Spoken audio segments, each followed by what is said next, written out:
Olá, querido amigo, seja muito bem-vindo ao canal Seminário de Teologia Metanoia. Eu estava olhando o que tem acontecido no mundo desde que começou essa pandemia. Tantas pessoas com dificuldades, das mais diversas, mas uma coisa que tem chamado muita atenção é a dificuldade que muitos estão tendo com relação a ter o seu alimento do dia a dia.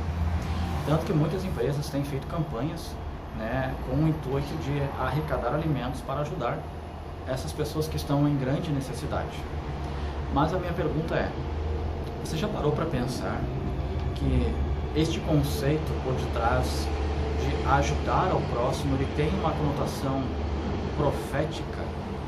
E veja, quando eu falo de conotação profética, eu não estou falando daquele texto de Mateus 25, onde Jesus, naquela parábola, vai dizer assim, aqueles que o ajudaram, eu tive fome e me deste de comer, estava nu e me vestiste.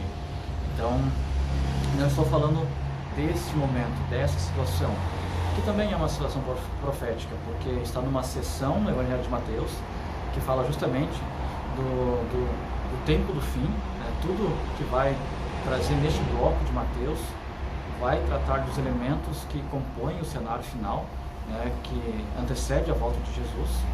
Mas eu falo do contexto profético do Apocalipse, e é isso que eu quero falar nesse vídeo. Eu quero estudar com vocês um pouquinho qual é essa relação de ser solidário, de ser bondoso para com as pessoas e todo o cenário profético que existe por detrás disso. Então eu convido você, primeiro, a se inscrever no nosso canal se você não é inscrito ainda, e acompanhar toda a série que nós temos aqui a respeito de estudos de profecia, uma série que temos também dos Salmos e outros estudos mais que vamos postando. Que você compartilhe também este vídeo para que mais pessoas conheçam a verdade, para que mais pessoas conheçam a palavra de Deus, entendam as profecias e se preparem para o grande momento da volta de Jesus. Então, neste momento, convido você a abrir a sua Bíblia, se você tem, e você estudar comigo este importante tema. Eu quero começar estudando esse tema lendo aqui um texto que está no livro do Apocalipse, capítulo 14, versos 6 e 7, e a Bíblia nos diz assim: Vi outro anjo voando pelo meio do céu, tendo um evangelho eterno para pregar aos que se assentam sobre a terra, e a cada nação, e tribo, e língua, e povo, dizendo em grande voz: Temei a Deus e dai-lhe glória, pois é chegada a hora de seu juízo, e adorai aquele que fez o céu, a terra, e o mar, e as fontes das águas. Então, o Apocalipse nos traz esta grande e surpreendente profecia que eu acabei de ler. O primeiro anjo, ele veio com um convite aos moradores da terra, todos os homens, para que estes adorem a Deus. Devemos lembrar que um dos sinais que precedem o fim, que precedem a volta de Jesus, é justamente a pregação do Evangelho do Reino, como nos mostra Mateus capítulo 24, verso 14. Aqui em Apocalipse 14, versos 6 e 7, nós temos o cumprimento dessa profecia, ou pelo menos o início do cumprimento dessa profecia de Mateus, pois apresenta o anjo anunciando o Evangelho, a mensagem do Evangelho a todos os homens de todas as tribos, línguas e povos da terra. Só que este texto do Apocalipse 14, ele tem algumas implicações essas maiores do que pregar o Evangelho. Não estou dizendo que a pregação do Evangelho não é importante. Ela é tão importante porque ela vai também anteceder a volta de Jesus, é um dos sinais para a volta de Jesus. Mas há aqui três momentos ou três elementos importantes para o cenário profético, para o cenário do mundo em que vivemos. E nós dizemos que são três imperativos. Imperativo é o tempo verbal, que descreve uma ordem. Então nós temos três ordens aqui nesse texto que eu acabei de ler de Apocalipse capítulo 14, versos 6 e 7. A primeira ordem é temer a Deus. A segunda, dar-lhe glória. E a terceira, adorai. Temer a Deus é ter um respeito profundo por Deus. É algo que nos leva a uma obediência a qualquer preço. Esse é o tipo de temor que Deus espera, é o tipo de obediência que Deus pede de nós. A segunda ordem, que eu vou trazer aqui, vou apenas mencionar, é adorai. Essa é uma das ordens, na verdade ela vem em terceiro lugar, mas eu quero colocar aqui porque eu quero me deter na outra. Então, Deus vem através dessa mensagem falando que nós temos que adorar a Deus. Eu gosto muito da definição de adoração de um livro que eu tenho. O livro chama-se Adoração como Jesus Ensinou. O autor é Judson Cornwell. Ele diz assim: o fato é que a verdadeira adoração não é uma mera recitação de algum credo decorado. Não. É mais do que isso.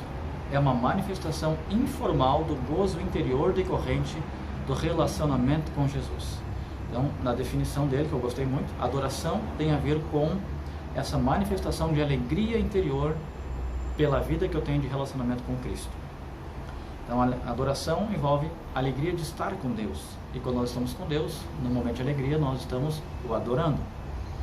Mas temer a Deus e adorar a Deus são temas que eu quero estudar com vocês em outro momento.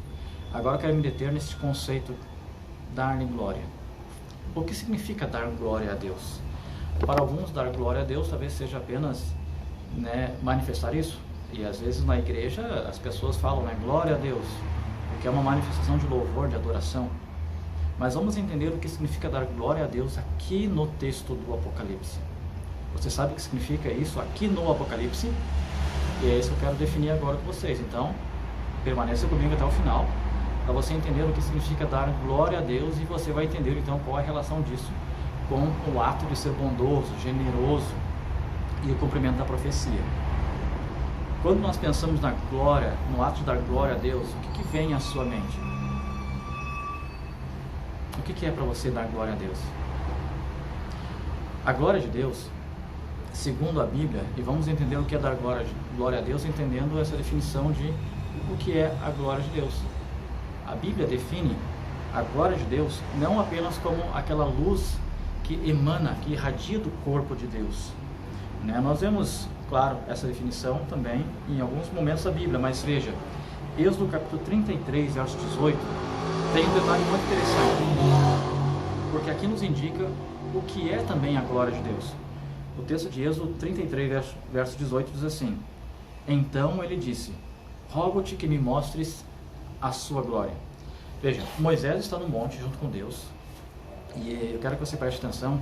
Eu estou gravando aqui num ambiente aberto, e tem algum som de fora, algum som externo, mas eu quero que você entenda bem esse conceito, você preste bem atenção.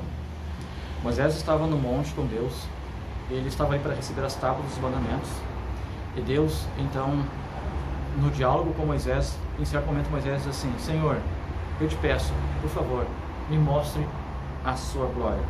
Esse era o desejo de Moisés, ele queria ver a glória de Deus. Mas, veja, esse foi o pedido de Moisés: eu quero ver a sua glória, deixa eu ver a sua glória.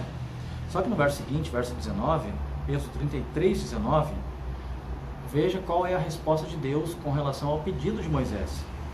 E então diz assim: respondeu-lhe, farei passar toda a minha bondade de diante de ti. Moisés pede para ver a glória de Deus, e Deus diz assim: ok, você quer ver minha glória?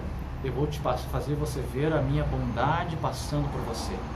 Então a glória de Deus não se caracteriza apenas como o ato da emanação de uma luz do corpo de Deus, mas a glória de Deus também se manifesta através de atos de bondade e amor e misericórdia de Deus.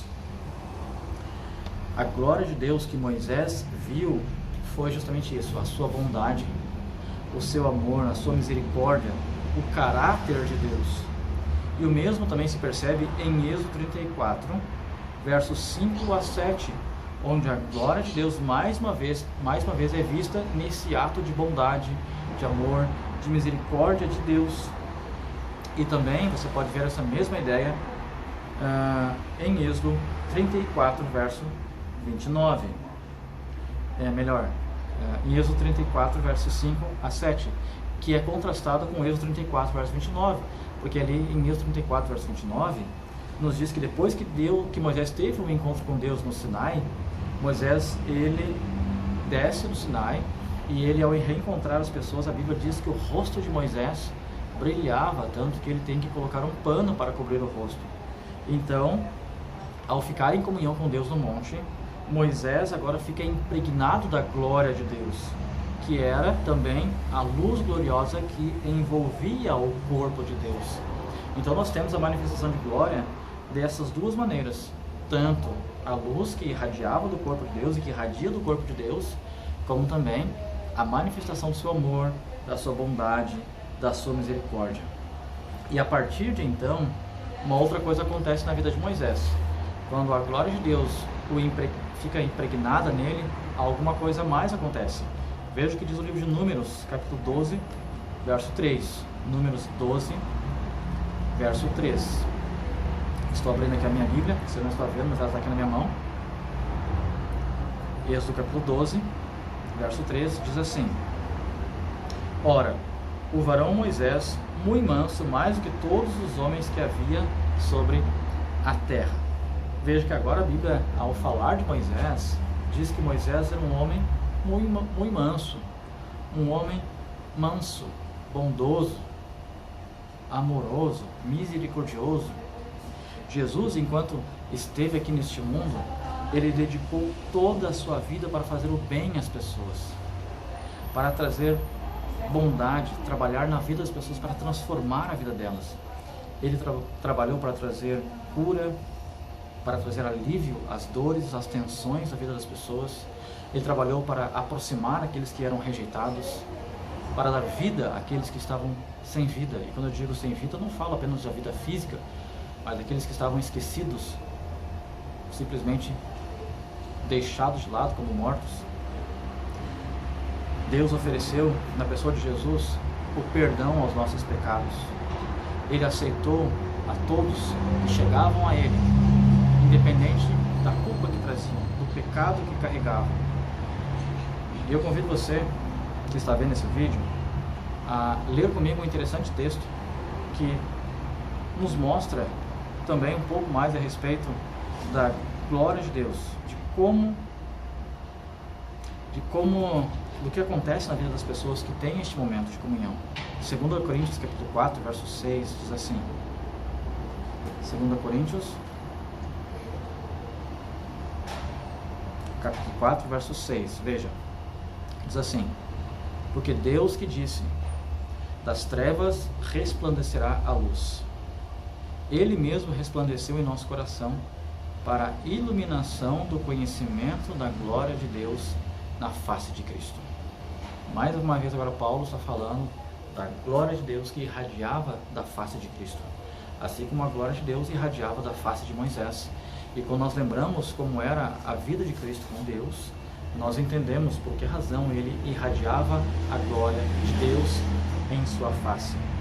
E nós percebemos isso não só aqui no texto do apóstolo Paulo, mas lá no Evangelho de João, capítulo 2, verso 11, já nos mostra o momento em que a glória de Cristo foi vista também. E veja, o rosto de Cristo irradiava, emanava a glória de Deus. O apóstolo Paulo falou isso em 2 Coríntios, que nós acabamos de ler. Mas no Evangelho de João, capítulo 2, verso 11, nós vemos o outro lado da glória de Deus. Lembrando que quando Moisés pede para ver a glória de Deus o Pai, a glória de Deus é vista de duas maneiras: o amor e a bondade de Deus, a misericórdia, e uma luz que irradiava do corpo de Deus, que acabou impregnando a vida e o corpo de Moisés. O apóstolo Paulo diz também que Cristo irradiava uma luz, a luz de Deus, a sua glória. Mas no Evangelho de João, capítulo 2, João capítulo 2, verso 11, diz assim: Jesus está em Caná, numa festa de casamento. Você lembra da história? Havia terminado o vinho, o suco de uva, e aí, em dado momento, então, a mãe de Jesus fala ali aos servidores daquela festa que então façam aquilo que Jesus mandou eles fazerem. Jesus transforma a água que eles trouxeram em um vinho novo, melhor do que aqueles que estavam servindo. E aí no verso 11 diz assim: com este o quê? Com este ato de bondade de Jesus, de salvar aquela festa de casamento, do vexame. E aí diz assim: com este deu Jesus princípio, ou início aos seus sinais em Caná da Galileia, e manifestou a sua glória.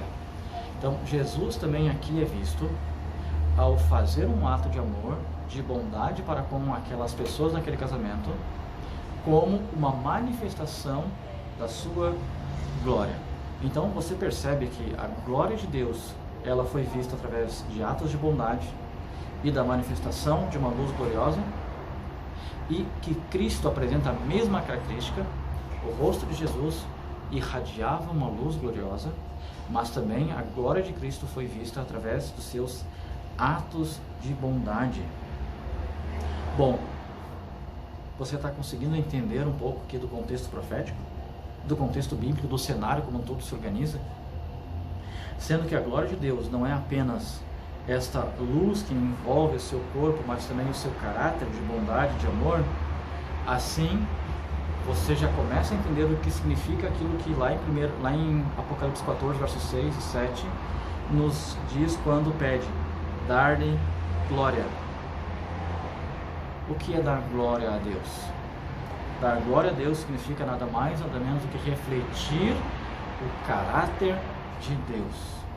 Isso é dar glória a Deus. Significa que nós temos que ser, acima de tudo, bondosos, misericordiosos, perdoadores, benignos, compassivos. É assim que nós damos glórias a Deus. Você é uma pessoa bondosa? Você tem esse perfil de ser alguém que ama o próximo, que ajuda, que se dedica pelo próximo? Ou você gosta de fazer isso apenas para ser visto, aplaudido, como eram os fariseus e que foram tão duramente criticados por Jesus por causa disso? A esse respeito, a escritora Christiane White, no livro Beneficência Social, na página 86, ela diz assim: Moisés... Desculpa, fugiu aqui. Deixa eu só pegar aqui, o texto que fugiu da minha mão. Esse que dá pra fazer, é gravado, mas não editado. O texto caiu aqui da minha mão, eu vou pegar para ler aqui. Ela diz assim: se nos humilhássemos perante Deus e fôssemos bondosos e corteses e compassivos e piedosos, haveria 100 de conversões, onde hoje há apenas uma. Se nós tivéssemos esse caráter de amor, de bondade, hoje, quando se converte uma pessoa, se converteriam 100. Então, se a sua igreja não está batizando mais do que poderia batizar, qual que é o problema? O problema, quem sabe, não seja só de as pessoas não fazerem o trabalho missionário, mas talvez o problema também seja que não há bondade, não há amor para com o seu semelhante. Deus, ele tem grande vontade em salvar as pessoas, mas muitas vezes as pessoas não têm grande vontade em salvar o próximo, porque não são bondosos, não são misericordiosos, e quando são, muitas vezes, são por apenas manifestação de interesse, para serem aplaudidos. Não estou dizendo que isso é todas as pessoas, não estou generalizando, nem posso, porque realmente nós temos pessoas que são maravilhosas, homens e mulheres de Deus, pessoas que dedicam a sua vida para salvar o próximo, para cuidar do próximo. Mas esse é o conselho de Ellen White: se nós nos humilhássemos perante Deus e fôssemos bondosos e corteses e compassivos, haveria 100 de conversões, onde agora apenas uma. Moisés, em sua vida, ele aprendeu com o passar do tempo, e passando o tempo com Deus, ele aprendeu a confiar em Deus, aprendeu a ter comunhão com Deus, e agora, diante disso, ele começa a refletir o caráter de Deus. E ao refletir o caráter de Deus, Moisés não só começa a ter esse ato de bondade, de amor, de misericórdia para com as pessoas, como também a refletir a glória de Deus. Moisés, um homem que foi chamado de manso, mesmo depois de ter assassinado um egípcio, mas que nesse decorrer da sua vida aprendeu o que é mansidão, aprendeu o que é o caráter de Deus, e chega num ponto da sua vida que ele diz assim para Deus: olha, se você for tirar esse povo do livro da vida, risca meu nome também. Veja a que ponto chega Moisés em sua bondade, amor, misericórdia, compaixão para com aquelas pessoas pecadoras e que muitas vezes tratavam Moisés de forma muito ruim. Jesus, em sua vida, ele também passou o tempo com Deus, teve comunhão com Deus, dedicou a sua vida para andar com Deus. A Bíblia nos diz, no Evangelho de Marcos, capítulo 1, verso 35, que Jesus acordava alta madrugada para orar. Quantas vezes nós acordamos desse jeito para orar, pedindo que Deus reflita a glória dele em nossa vida? Por essa vida de devoção, de entrega diária a Deus, Jesus não só refletia o caráter de Deus, sendo bondoso, misericordioso, perdoador, mas Jesus também tinha a glória de Deus impregnada na vida dele, na pessoa dele. Você pode ver isso lá em Mateus capítulo 17, verso 1 e 2. E agora eu quero chegar para o ponto final, e eu quero fazer uma aplicação disso para os nossos dias. Bom, Deus, em sua glória, ele tem uma luz que irradia do seu corpo. Deus, em sua glória, é bondoso, misericordioso, compassivo, longânimo, perdoador. Jesus, a mesma coisa. E nós? Bom, Apocalipse fala que nós temos que temer a Deus e dar-lhe glória e o adorai, e adorá-lo. Dar-lhe glória, já falei que significa refletir o caráter de Deus, sendo bondoso, misericordioso, compassivo. Mas há um ponto interessante da profecia, porque vai chegar um dia em que Deus terá um povo que irá refletir o seu caráter de amor, bondade, misericórdia, de compaixão, de perdão, de mansidão, de aceitação. Veja o que diz Apocalipse capítulo 18, verso 1. Apocalipse 18 e verso 1. Diz assim: depois dessas coisas vi descer do céu outro anjo que tinha grande autoridade, e a terra se iluminou com a sua glória. Aqui João está descrevendo uma das cenas finais da história deste mundo, após a queda de Babilônia. A capítulo 18 vem mostrando que Deus terá um povo que vai refletir o seu caráter, porque a glória de Deus vai iluminar toda a terra. E a glória de Deus ilumina toda a terra desta maneira. Veja que o profeta Isaías capítulo 58, versos 7 a 10, falam a esse respeito. Isaías 58, versos 7 a 10 diz assim: porventura, não é também que repartas o teu pão com um faminto, e recolhas em casa os pobres desabrigados, e se vires o nu, o cubras, e não te escondas do teu semelhante? Então romperá a tua luz como a alva. Veja que interessante, vai romper uma luz, a tua luz como a alva. A tua cura brotará sem detença, a tua justiça irá diante de ti, e a glória do Senhor será a tua retaguarda. Você está entendendo o que Deus está nos dizendo aqui? Se nós formos bondosos, misericordiosos com as pessoas, a glória de Deus vai estar conosco. E Deus, nos últimos momentos da história deste mundo, vai ter um povo que vai ser assim, porque a glória de Deus vai iluminar toda a terra, diz Apocalipse 18, verso 1. E eu quero encerrar esse pequeno estudo com um texto novamente da escritora cristã Ellen White, numa meditação matinal chamada Filhos e Filhas de Deus. Na página 337, Ellen White diz assim: devemos ter em vista unicamente a glória de Deus, crescendo assim em graça e no conhecimento de nosso Senhor e Salvador Jesus Cristo. Quanto mais diligente e sinceramente buscarmos a sabedoria divina, tanto mais firmemente seremos estabelecidos na verdade.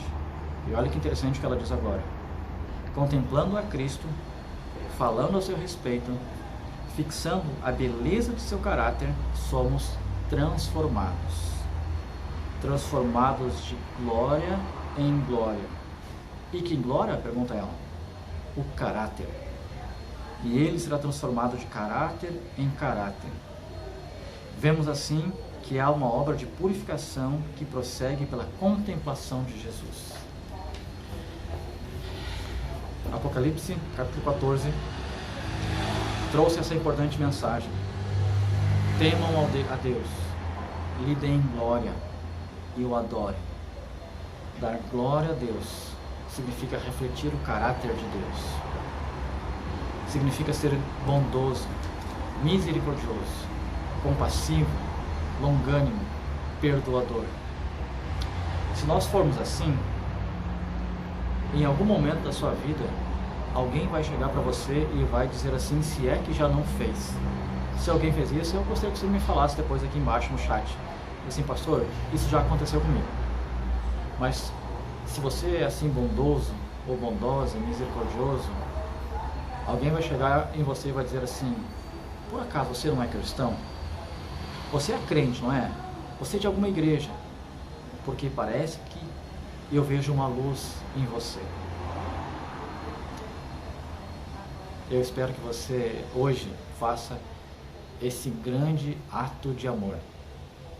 Que você seja bondoso, que você ajude o próximo, que você seja misericordioso, perdoador, que você reflita o caráter de Deus.